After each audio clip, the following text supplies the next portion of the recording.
Olá pessoal, tudo bem? Sejam bem-vindos aí a mais uma aula de técnicas de pesquisa em economia.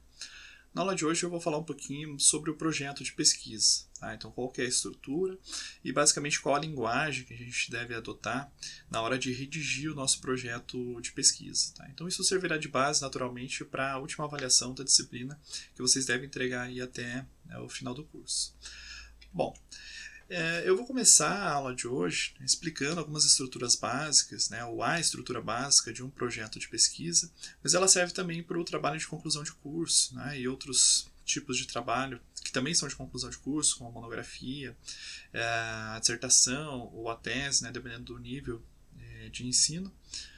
E que aqui eu vou trazer alguns elementos que são mais gerais, né, ou seja, são aplicáveis de maneira indistinta, né, entre diferentes instituições de ensino e pesquisa no Brasil, inclusive no exterior, mas a gente tem um modelo específico, né, de como que a gente deve estruturar o projeto de pesquisa na universidade. Então, ao final dessa apresentação, e aí vocês têm acesso naturalmente também lá no plano de ensino, essa referência, onde a gente tem a descrição das normas da UFPR, né, baseados na ABNT, que é a Associação Brasileira de Normas Técnicas, e também a gente tem um arquivo em Word que já está, né, pré-formatado para que a gente possa utilizar aquele modelo e não se preocupar tanto com as questões de formatação, porque ali já vai estar o documento formatado, né, então basicamente a gente só iria preenchendo com conteúdo.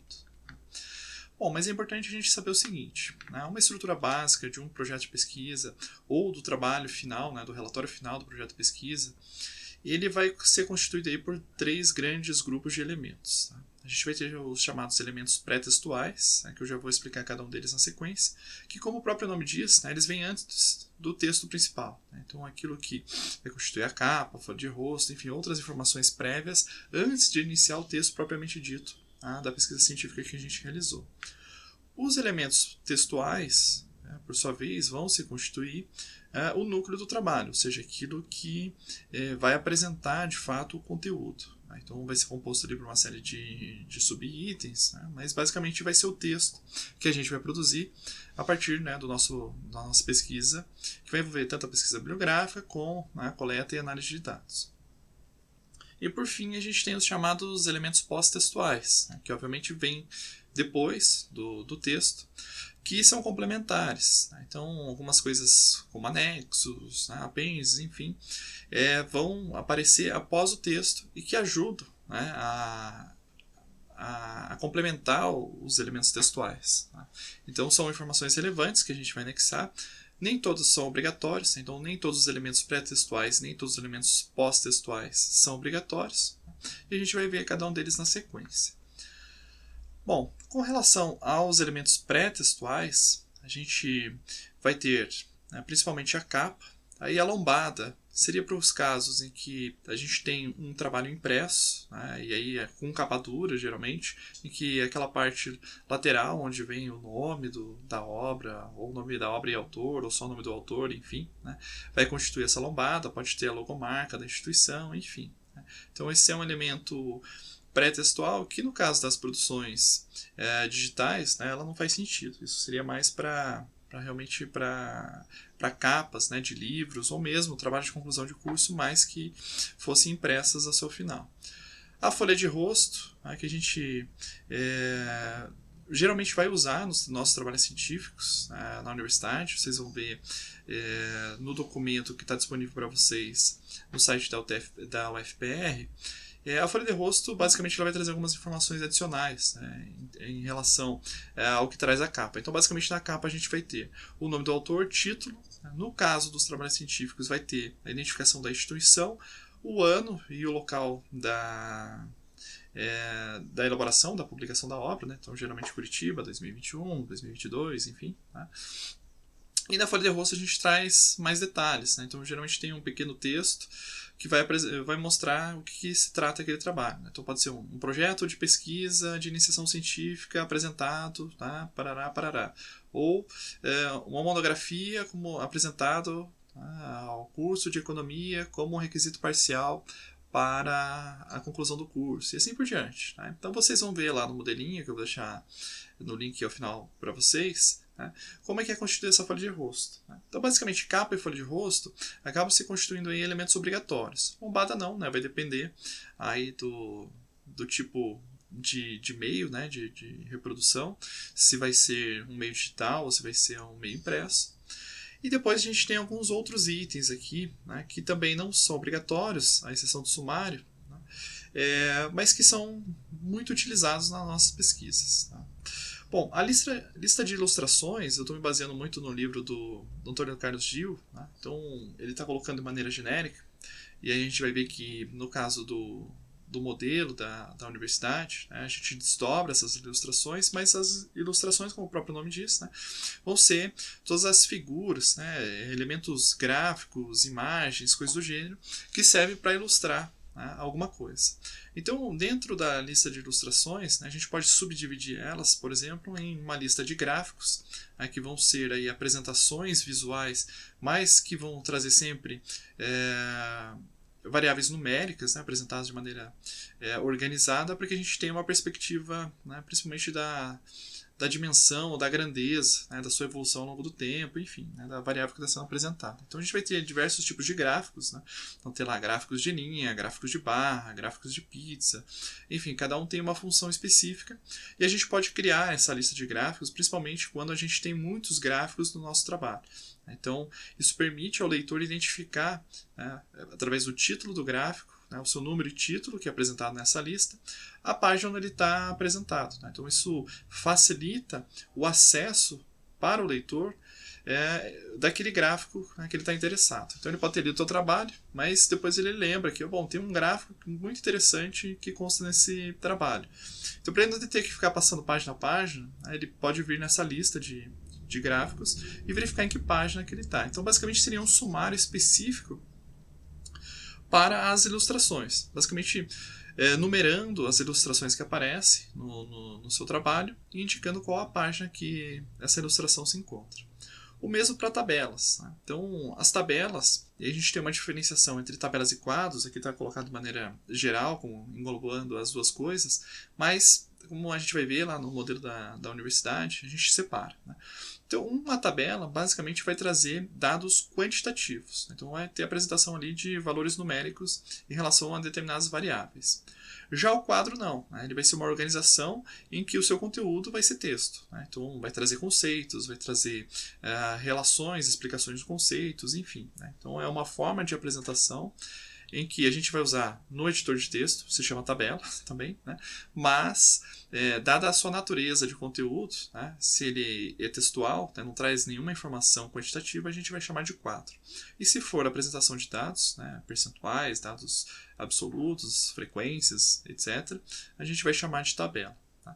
Então, da mesma forma que a lista de ilustrações, a lista de tabelas e quadros, basicamente vai relacionar todas as tabelas e quadros, e a gente faz de maneira separada, né? Então a lista de tabelas, a lista de quadros numa outra página, e vai trazer o número, tá? Então a gente vai numerar sempre as tabelas, né, de 1 até o máximo que tiver, e colocando, né, tabela 1 e o seu título na sequência, e qual é a página que está disponível. Tabela 2, né, qual é o seu título e a página que está disponível. Daí, na página seguinte, a gente está trabalhando com quadros, a gente vai ter a lista de quadros, quadro 1, né, seu título e a página que vai ser apresentada. Já a lista de abreviaturas e siglas, né, ela não vai fazer essa associação com a página que aparece, porque a gente pode usar uma abreviatura ou uma sigla muitas vezes ao longo do texto. Né? Então, geralmente, quando a gente vai trabalhar com informações que se repetem ou com fazer a menção aí a órgãos, né, que são conhecidos por sua sigla, porque o seu nome é muito grande, por exemplo, Instituto Brasileiro de Geografia e Estatística. Então, a gente, na primeira vez que aparece no texto, vai colocar o nome por extenso e, entre parênteses, IBGE. E a partir de então, a gente só vai usar o IBGE, para não ficar repetindo. Mas, né, se alguém desconhece essa instituição, é interessante que a gente tenha, né, essa lista de abreviaturas colocando lá no início. Né? IBGE, o que significa? Instituto Brasileiro, né, de Geografia e Estatística. Também a gente pode usar outras siglas, né? Abreviaturas basicamente, né? Quando a gente pode ter um acrônimo, por exemplo, né? Então, que forma uma palavra, e a sigla quando, né, basicamente a gente soletra as letras, como é o caso do IBGE. A gente poderia ter, por exemplo, a ABFINA, né, que é a Associação Brasileira da Indústria Farmacêutica e de Química Fina. Então, ele acaba virando um acrônimo, né? Então a gente pronuncia a palavra, poderia ser uma abreviatura, considerar como uma abreviatura, né? Enfim, então essas coisas a gente poderia colocar, né, como um elemento pré-textual, porque facilitaria ao leitor, quando ele se depara com essas siglas, se ele não conhece, né, essas siglas, ele volta, né, nas páginas iniciais, nos elementos pré-textuais, e verifica do que se trata, né, o que significa aquela sigla que a gente está utilizando. Então aqui não tem, obviamente, a menção às páginas, né, porque eu posso usar em várias páginas o IBGE, então não faz sentido, né, colocar as páginas em que aparece, porque o objetivo aqui, na verdade, é explicar o que significa a abreviatura ou a sigla. E da mesma forma a gente pode usar símbolos, né? Então, por exemplo, eu posso usar o símbolo do produtório, símbolo do somatório, enfim, posso usar, que vocês vão ver ao longo do curso, né? Geralmente a gente usa a letra π como, não como o número, né? 3,14, né? Mas como uma variável que representa a inflação.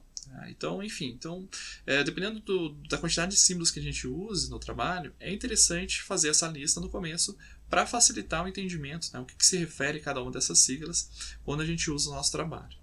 E por fim, a gente tem o sumário, e aí esse é um elemento obrigatório, em que a gente vai basicamente colocar a relação dos capítulos e dos subcapítulos ou seções, né, e indicar a página em que eles começam. Então aqui se refere aos elementos textuais. Então a gente vai ter lá, né, primeiro capítulo, geralmente a introdução. Então a introdução vai estar na página X. A introdução ela pode estar subdividida, problema de pesquisa, justificativa, objetivos, hipóteses. Eu posso fazer uma seção específica para cada um desses temas, e também eu vou linkar aqui para indicar ao leitor em que página que se encontra. Depois tem lá a fundamentação teórica, metodologia, né, ou métodos da pesquisa, resultados, enfim. Então, essa compartimentação, né, essa separação em partes, depende de cada trabalho, né? E aí essas separações eu trago para o sumário e indico as páginas, né? Como um livro, a gente vai ter lá a indicação, né, das páginas. Bom, já os elementos textuais, eu já devo ter comentado com vocês, mas a gente vai ter, né, esses elementos básicos aqui de um trabalho de pesquisa. No caso, né, do projeto de pesquisa que vocês têm que desenvolver, basicamente vocês vão até essa terceira parte aqui, que são os métodos, né? Então, na verdade, a gente vai propor aqui um projeto de pesquisa, mas não vai executar a pesquisa em si, né? A gente só consegue fazer um capítulo, né, ou mais de um capítulo, não precisa ser um, né, de apresentação de resultados e a sua discussão quando a gente executa a pesquisa, né? E, consequentemente, a gente só pode também tirar conclusões depois disso. Bom, na introdução, né, geralmente a gente vai ter esse primeiro capítulo que vai apresentar o tema da pesquisa, né, o problema de pesquisa que a gente vai abordar, quais são os objetivos do trabalho. Se for o caso de uma pesquisa quantitativa, a gente pode, né, já apresentar as hipóteses. E também, eu não coloquei aqui, mas geralmente a gente trabalha com essa concepção de colocar as justificativas, né, a razão pela qual a gente vai abordar esse problema de pesquisa, tá? Então eu não coloquei aqui porque eu estou seguindo um pouco a linha do capítulo do Antônio Cargil, que eu vou recomendar para que vocês leiam, mas já adianto que na prática, né, principalmente na nossa universidade, é interessante apresentar também a justificativa, como a gente viu numa aula anterior, nessa introdução. Depois a gente teria um segundo capítulo da fundamentação teórica, e aí, claro, vai depender de como é que vocês vão organizar a teoria de referência. Então eu posso ter vários itens aqui dentro, né? Eu posso subdividir de várias formas, então isso aqui fica livre, mas essencialmente a gente tem um segundo capítulo aqui que vai apresentar a fundamentação teórica do trabalho de pesquisa, tá? O terceiro capítulo ele vai apresentar os métodos que foram empregados, ou que vão ser empregados, como no caso do projeto de pesquisa, para o levantamento dos dados. Então, basicamente, a gente vai definir o tipo de pesquisa. Então, a gente teve uma aula, né, especificamente sobre isso. Vai definir população e amostra, né, principalmente se for uma pesquisa quantitativa. Mas mesmo que seja uma pesquisa qualitativa e a gente vá entrevistar pessoas, enfim, fazer algum estudo de campo, uma pesquisa de campo, também é interessante descrever, né, quem são esses sujeitos, como é que eles vão ser recrutados, como é que vai ser a abordagem, enfim. Né. Então, explicar qual que vai ser o método de levantamento de dados no campo. Então, também descrever quais dados, né, vão ser coletados, quais são as variáveis ou informações, conceitos-chave que vão ser analisados e os métodos que vão ser empregados para análise. Né. Independente se é uma técnica quantitativa, em que a gente vai empregar, sei lá, uma estatística descritiva, correlação, análise de regressão, como vocês vão ver nas disciplinas de estatística, econometria, enfim. Né. Então a gente pode ter várias técnicas estatísticas específicas e aí a gente precisa descrever quais delas a gente vai utilizar. Da mesma forma, se a gente vai fazer uma pesquisa qualitativa, né, é interessante a gente descrever como é que a gente vai analisar, quais são os conceitos-chave, né, qual teria a teoria de base que vai ser utilizada para a interpretação dos resultados, como é que eles vão ser apresentados e assim por diante.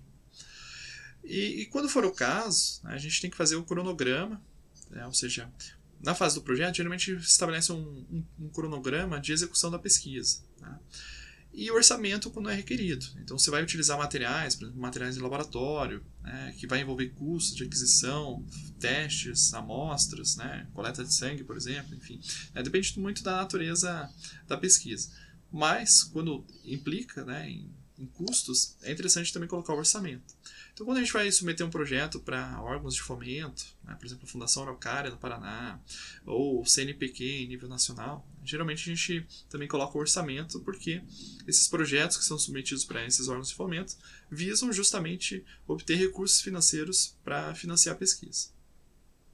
Bom, e depois, né, obviamente, quando a gente executa a pesquisa, vai a campo, ou levanta os dados estatísticos, organiza, processa, né, os testes estatísticos, aí a gente vem para a interpretação, né, e análise dos resultados e apresenta isso num capítulo à parte.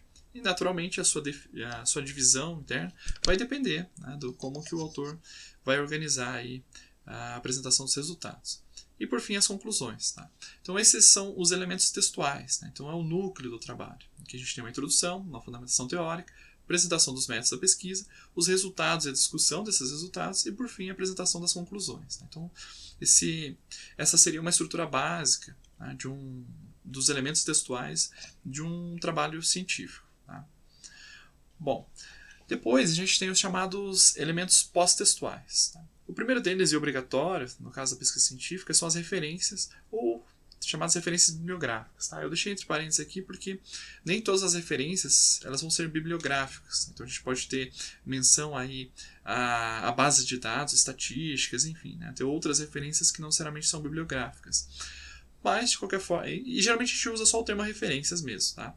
Mas basicamente aqui a gente vai elencar, né, os dados da obra e a gente vai ter uma aula especificamente sobre isso, quais são as informações que a gente deve prover para cada obra, né, para que a gente possa fornecer ao leitor a fonte dos dados, né, ou das obras que a gente consultou e prover informações suficientes para que o interessado possa ir diretamente nas fontes. Tá? Então a gente tem que colocar informações básicas, como por exemplo o autor, o nome da obra, qual é a edição que a gente usou, o ano da publicação, qual foi a editora, se está disponível online, qual é o endereço online, o link para acesso a isso, enfim. Tá? Então tudo que a gente citou nos elementos textuais, né, no corpo do trabalho, eles devem aparecer aqui. Tá?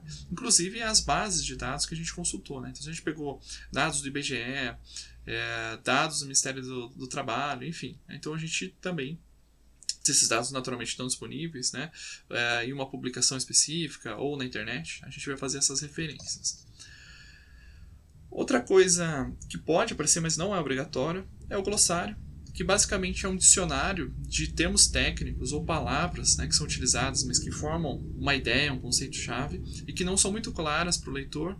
Então a gente pode fazer essa espécie de dicionário ao final, que vem depois das referências. Então isso é um elemento opcional, então vai depender muito de como é que vocês estruturaram o trabalho. Então se vocês usaram alguns conceitos e vocês definiram já no corpo do texto esses conceitos, talvez não seja necessário fazer um glossário. Agora, se vocês estão desenvolvendo uma fundamentação teórica. Então, pressupondo que o autor já conhece algumas coisas, né, alguns conceitos básicos, por exemplo, elasticidade de preço da demanda, elasticidade de renda, produtividade total dos fatores, fatores de produção, enfim.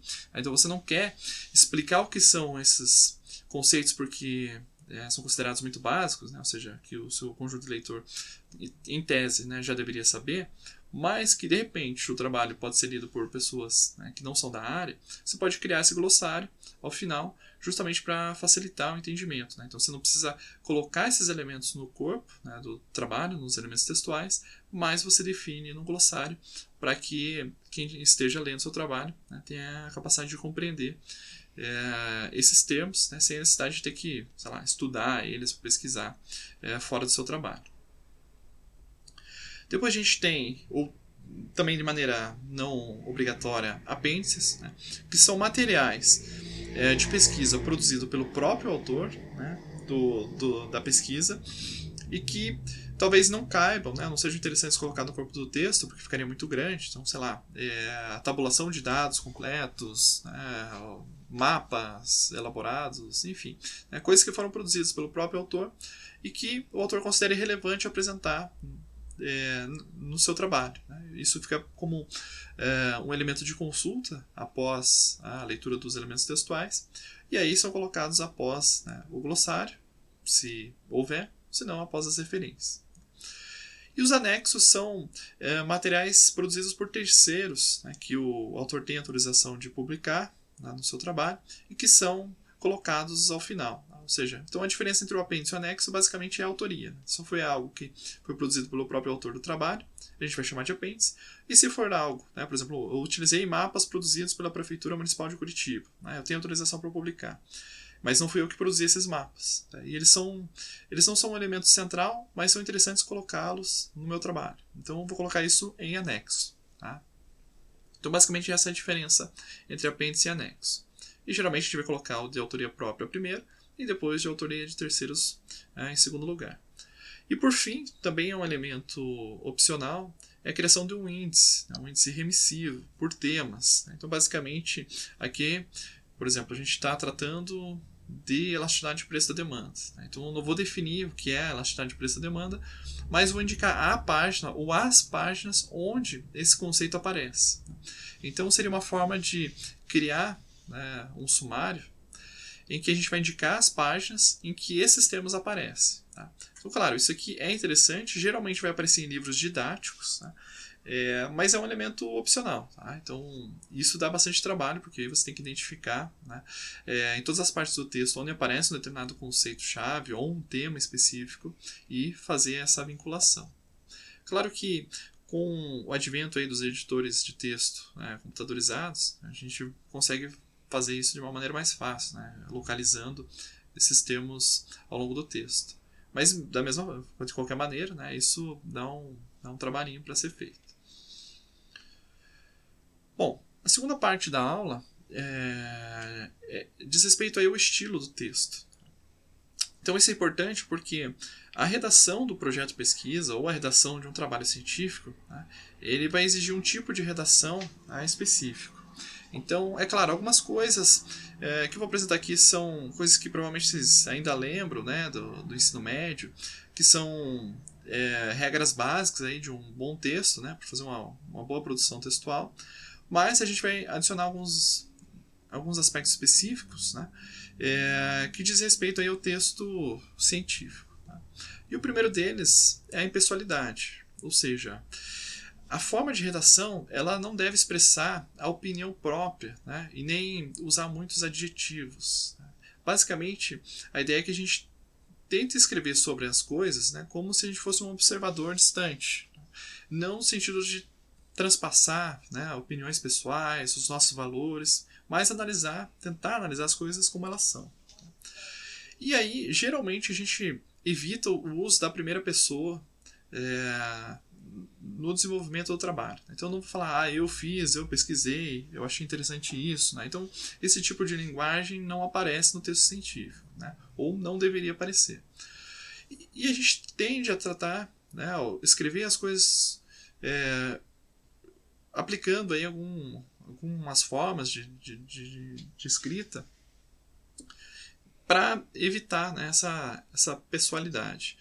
Que seria, por exemplo, o uso de um sujeito indefinido. Né? Então, acredita-se que tal método estatístico seja mais interessante do que os adotados até então. Então, embora eu esteja dizendo a mesma coisa, né, eu não estou colocando eu acredito que seja mais interessante, mas eu posso colocar acredita-se que seja mais interessante, inclusive me basear em outros autores que têm uma opinião parecida, né, e citar esses autores na sequência. Então, essa é uma forma de a gente trabalhar de maneira impessoal, né, com o texto científico. Outra forma seria o uso da voz passiva. Né? Então, os dados foram analisados com a seguinte técnica estatística. Né? Então, em vez de eu analisei os dados com a técnica estatística de regressão, por exemplo. Né? Então, isso é quase que uma regra já bem estabelecida aí, no âmbito da pesquisa científica. Tá? Bom, outra coisa importante é a objetividade. Né? Ou seja, a gente sempre vai tratar as coisas, né, de uma maneira mais objetiva possível. Tratando, né, de elementos mais objetivos, no sentido de que, bom, eu vou apresentar os dados. Né, então, segundo o IBGE, no último levantamento da Pesquisa Nacional por Amostra de Domicílios, 30% da população encontra-se trabalhando em empregos informais, por exemplo. Né. Então, eu sou bastante objetivo, né, na exposição, e eu evito também a adjetivação. Né? Por exemplo, muitas pessoas estão em situação de extrema pobreza ou estão precarizados. Né? Então, enfim, isso vai colocando, né, um tom mais de juízo de valor, e a gente vai perdendo um pouco a objetividade. Tá? Então, isso recomenda-se que seja evitado na hora de transcrever aí, o seu texto. Clareza, né, na exposição das ideias, então isso é uma coisa fundamental, e não só para o texto científico, né, para uma boa redação de uma maneira geral. A precisão no uso dos conceitos, principalmente, né, então clareza e precisão basicamente para evitar ambiguidades, né, ou seja, que o leitor entenda exatamente aquilo que você está tentando explicitar no texto escrito, né, qual é a ideia que você tem em mente. Então, essa precisão, por exemplo, usar os conceitos, né, específicos. Então, eu usei o índice de inflação. Qual o índice de inflação? Né, especificamente o IPCA. Né, então, do IBGE para o período de 2020 a 2021. Né, então, quanto mais preciso for o estilo de redação, para não deixar margem de interpretação ou dúvidas para o leitor quando a gente faz aí a exposição das nossas ideias, dos métodos que a gente empregou, da teoria, do que a teoria diz, quais são os conceitos-chave e assim por diante. Obviamente, né, o texto deve ter coerência. Então, eu não posso afirmar uma coisa e depois, né, me contradizer posteriormente. Então, eu tenho que ter essa coerência lógica do discurso ao longo do trabalho. Né? Então, isso é uma coisa fundamental. E também o texto precisa ser conciso. Né? O que é um texto conciso? Basicamente, eu não escrevo demais para falar uma coisa simples. Né? Eu posso usar muitas palavras para escrever uma coisa que eu poderia escrever em uma simples frase. Né? Então, o texto científico também tem esse caráter de ser mais conciso. Né? Ou seja, eu escrever aquilo que eu vou fazer, ou aquela ideia específica, com o menor número de palavras possíveis. Né? Então, essa é uma característica também do texto científico. Então, não significa dizer, né, que vocês têm que produzir um texto gigante, né, uma redação enorme, e ficar enchendo linguiça, né, o famoso ficar enchendo linguiça. Eu conto várias histórias, mas o que me interessa mesmo pode ser resumido aí, sei lá, em 1, 2 parágrafos. Né. Então é melhor escrever menos, 1 ou 2 parágrafos, que facilite a compreensão do leitor em relação àquilo que você está se propondo a pesquisar. Tá. Então, às vezes menos é melhor do que mais, claro que desde que esteja bem escrito, né, com objetividade, com clareza, com precisão e coerência. E por fim, a simplicidade, né? Evitar palavras robuscas, né? No sentido de deixar o texto muito complicado, com palavras que não são de uso habitual, enfim. Então, a linguagem simples. É claro que muitas vezes a gente vai ter que usar termos técnicos, né? Sei lá, fator de produção, elasticidade, enfim, né? Várias outras coisas que são características da ciência em que a gente está inserido, mas isso a gente vai resolvendo com uma explicação do conceito, com a criação do glossário, enfim. Mas a ideia é que a gente escreva numa linguagem simples, tá? Ou seja, não é porque a gente está escrevendo um texto científico que a gente vai complicar as coisas. Bom, eu trouxe alguns exemplos aqui, e aí são exemplos não de trabalhos científicos, né, enfim, mas só para deixar muito destacado algumas coisas que a gente deve evitar. Tá? E eu achei muito curioso esse caso, né? Então, refere-se aí a uma fala, né, de um jogador do Paraná Clube há muito tempo atrás, né, e parece que se aplica igualmente no período de hoje. Para minha infelicidade, já que eu sou torcedor do Paraná Clube, que agora está na Série D, mas enfim, vamos lá. Esse texto ele mostra o seguinte: o quarto zagueiro Edinho Baiano, do Paraná Clube, foi entrevistado por um repórter da Rádio Cidade. O Paraná tinha tomado um balaio de gols do Guarani de Campinas, alguns dias antes. O repórter queria saber o que tinha acontecido. Edinho não teve dúvida sobre os motivos. Como a gente já esperava, fomos surpreendidos pelo ataque do Guarani. Então, aqui, basicamente, esse tipo de incoerência, embora aqui está muito explícito e de maneira ingênua, né? Como a gente já esperava, a gente não pode ser surpreendido. Né? Se era algo que a gente já previa a possibilidade, então não haveria surpresas. Né? E claro, aqui está muito fácil identificar e até cômico. Tá? Mas pode acontecer ao longo da nossa redação. Né? Como a gente vai trabalhando com ideias abstratas ou com teorias complexas, às vezes a gente afirma uma coisa e depois a gente afirma outra, né, que contradiz o que foi exposto anteriormente. Então esse cuidado, né, a gente deve ter ao longo do trabalho. Bom, outra coisa importante que eu acabei, eu acho que não mencionando lá atrás, é a questão da coesão, né? Ou seja, fazer com que o texto seja fluido, que os parágrafos não fiquem estanques, né? Ou uma frase e outra não sejam meramente descritivas. Né? Então, eu trouxe alguns exemplos aqui para mostrar para vocês que é interessante que a gente use conectivos, né? Que dê fluidez à leitura, não só dentro do parágrafo, de uma frase para outra, mas também entre os parágrafos para que a gente consiga ter uma leitura mais agradável. Não é porque é um texto científico, né, que ele tem que ser um texto mais bruto na sua escrita. Tá? E aqui, basicamente, é uma canção já antiga da Vanessa da Mata, mas que mostra um texto sem coesão. É só isso, não tem mais jeito. Acabou. Boa sorte. Não tenho o que dizer. São só palavras. Saiba que o que eu sinto não mudará. Claro que eu não vou pronunciar isso cantando, porque seria horrível, mas vocês podem ler aí, para quem conhece a canção, imaginando a própria Vanessa da Mata cantando esse trecho. Né? Do ponto de vista da canção, né, soa até poético, é interessante, mas num texto, inclusive no texto científico, que é o que nos interessa aqui, isso ficaria melhor se tivesse uma série de elementos aqui que ajudassem a dar coesão no texto. Então, por exemplo, se é só isso, então não tem mais jeito. Por isso acabou. Então a gente tem palavras aqui que vão dando conexão, né? Basicamente essa ideia da coesão, que deixa o texto mais fluido. Né? Desejo-lhe boa sorte. E não se preocupe, não tem nada o que dizer. Isso são só palavras, mas saiba que o que eu sinto por você não mudará. Então, enfim, né, a gente fazendo um texto mais agradável de ler, que tenha conexão, né, faz com que a gente tenha um texto científico de maior qualidade e, consequentemente, desperte o interesse do leitor para continuar lendo até o final. Então, isso é uma coisa bastante importante também.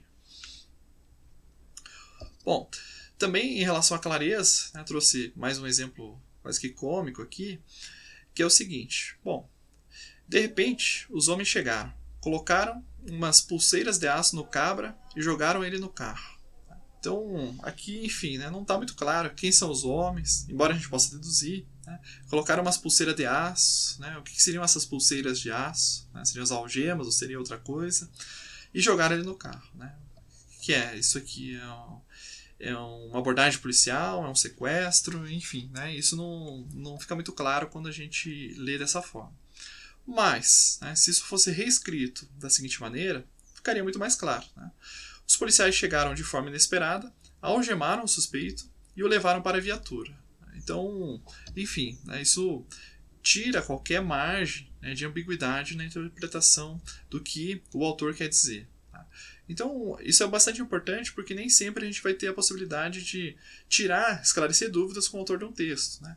Claro que hoje em dia, a gente pega um artigo científico, sempre vai estar indicado o e-mail de contato da pessoa, a gente pode mandar um e-mail e, olha, não entendi isso que você escreveu, o que você quis dizer aqui? Mas nem sempre isso vai acontecer, por mais que a gente tenha essas facilidades, né? Eu posso, de repente, tá com o e-mail desatualizado, ou a pessoa já veio a falecer, por exemplo, então eu já não tenho mais como tirar essa dúvida. E o ideal é que o texto fale por si só, né? Ou seja, que o que eu quero expressar a partir da minha pesquisa científica, que ele esteja claro, né, e que seja possível de ser compreendido apenas com texto escrito, né, sem a necessidade de interação entre o leitor e o autor para que as coisas fiquem claras. Bom, aqui um último aspecto em relação aos elementos gráficos do texto. Aqui são orientações mais gerais, mas como a gente tem um modelo da UFPR, né, isso facilita bastante. Mas basicamente é o seguinte: a gente sempre faz os nossos trabalhos acadêmicos, tá, em papel branco, formato A4. Então a gente pode ter outros tipos de formato, tipo ofício, enfim, tá, mas raramente a gente vai produzir esses textos em um formato diferente, tá, exceto quando são livros, e-books, enfim, que a gente pode ter um formato A3, por exemplo, tá, mas isso não é muito comum. Tá. Geralmente a gente vai usar uma fonte tamanho 12, cor preta, então sempre os textos vão ser numa folha de papel branco, esse redigido em preto, né? E a gente só vai usar cores para elementos gráficos, e geralmente são sugeridos esses dois tipos de fontes, Arial, Times New Roman. Tá? Então, por mais que a gente tenha uma infinidade de fontes aí, para evitar que cada trabalho científico tenha um padrão, um estilo diferente de fonte, né? As universidades, as revistas científicas, enfim, acabam adotando um determinado padrão. Lá no modelo vocês vão ver que ele vem com Arial, tá? Então, enfim, sigam o modelo da UFPR, embora seja comum, né, fazer o trabalho em uma dessas duas fontes. E geralmente a gente usa o espaçamento entre linhas, né, ou seja, para a linha não ficar muito grudada uma na outra, para ficar difícil de ler, de 1,5 pontos. Vai haver mais detalhes, aí depende de cada instituição, cada universidade, enfim. Mas aí a gente vai ter também retorno na primeira linha, enfim, alguns outros espaçamentos, mas isso vocês podem verificar lá no manual da UTFPR e no modelo, tá? Isso aqui seriam, assim, os aspectos gráficos mais gerais e mais abrangentes, no sentido de que quase todo mundo utiliza, tá? Bom, eu vou deixar como referência para a aula de hoje a leitura do capítulo 21 do Antônio Carlos Gil, né, como elaborar um projeto de pesquisa. Então eu recomendo muito que vocês leiam esse capítulo 21. E também que vocês consultem o Manual de Normalização de Documentos Científicos, de acordo com as normas da BNT, da UTFPR, né, que é composto por uma série de autores, que está disponível nesse link, em que vocês vão ter, né, tanto o documento, que é o manual, como o acesso ao template, né, o modelo de trabalho já no documento Word, que facilita muito a construção do projeto de pesquisa de vocês. Vocês vão ver que vai ter um mundo de elementos lá, ele vai estar completo, né, caso a gente precise usar todos aqueles elementos pré-textuais, pós-textuais, né, e mesmo elementos textuais, e aí vocês obviamente vão adaptando para o projeto de pesquisa de vocês. Bom, eu desejo aí a todos uma excelente semana de estudos e nos vemos na próxima aula.